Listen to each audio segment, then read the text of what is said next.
One of the most important questions people ask on their healing journey is, when will I see the results that I'm looking for? Oftentimes, this question is met with the answer, it depends. However, by using your story and personalized neurological metrics, we're able to create an individualized care plan so that you can understand when you can start to see results on your healing journey.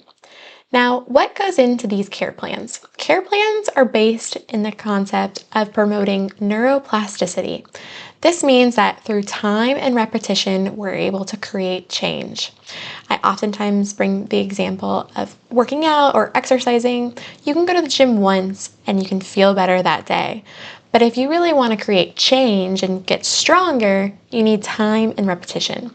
Same is true on your chiropractic healing journey. We need time and repetition to go through 3 phases of healing. First is the release phase, where we unwind old patterns. Second is the reorganization phase, where we're establishing new patterns. And third is the restoration phase, when we start to see the results we're looking for. And so that's the time and repetition. Over time, we go through these phases and we're able to create change. So you may feel good with one adjustment, you may feel good with one workout, but if you really want to create change, it takes time and repetition. And so we're able to quantify how much this really will take. So what are the things that go into how much time and how much repetition your body needs? Well, 2 things: your story and your neurological metrics. So first, your story. We're looking and seeing how much and how early and how often your child's body has been exposed to 3 forms of stress. First is mental and emotional stress.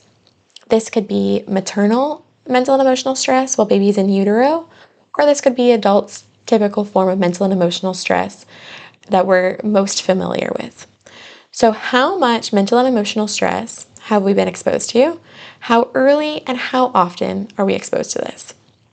Second, physical stress. Physical stress can be slips, falls, exercise, or birth trauma or birth interventions at birth for baby. That's physical stress. How early, how much, and how often are we exposed to physical stress? And third, we have environmental or chemical stress. And that's how much stress our bodies are exposed to, whether that be, and our bodies are designed to filter. So this could be environmental pollution, this could be medications, this could be all sorts of toxic stress that our bodies are exposed to. Our bodies have systems designed to detox and to filter, but the higher that is, the higher we develop what's called a toxic load. And so our bodies are designed to filter, and they can filter, but how much, how early, and how often are we exposed to these stressors? That's your story or your child's story. So this helps us set the foundation on what we expect to see when taking a deeper look into you or your child's neurological or nervous system. How do we take a deeper look into you or your child's nervous system? Well, we do that through our scans. We have 3 scans we look at. We look at your HRV, which is your adaptability to stress. And this shows us how sympathetic dominant or how dysregulated your nervous system is on a global scale. It also shows us how worn out or exhausted your body is. So over time, we have a stress bucket, and we continue to put stress in. Those are the things we're talking about. How early, how often, how much are we filling this bucket? And then how well are we draining this bucket? How well are we keeping up with and regulating and giving your body support it needs so that when it's exposed to stress, it can adapt?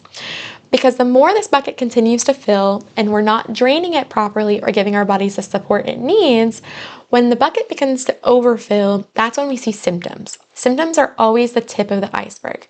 And so this scan, looking at your HRV, it shows us, and we're able to see how exhausted is your body and how well is our body adapting to stressors that were put on it. Second, we look at a thermal scan, which looks at inflammation to see symptoms that are deeper on a more physiological level. A lot of times we can see a lot of tension in the low back or in the hips, and we see that correlated with a lot of GI or gut things. The third thing we look at is we look at an SEMG, or muscle activity. This shows us how much energy our bodies are using to maintain posture. The higher this level is, the more tension or the more stress we're carrying at a rest state just to maintain. And over time, that's going to pull that HRV down. That's going to pull the system down and exhaust the system over time if we're operating with a high amount of tension or a high amount of energy just to maintain basic posture like sitting. So we are able to look at these scans, quantify these scans with numbers, layer them on top what we're expecting to see with your story or your child's story on how much stress, how often, or how early they've been exposed to this, so that we're able to say exactly how much and how often we expect it to take for you or your child to see results. So schedule online at Sun Life Chiropractic for your first visit where we can dive into your story and take a look at your scans to establish how long it will take for us to achieve your goals. Look forward to seeing you there.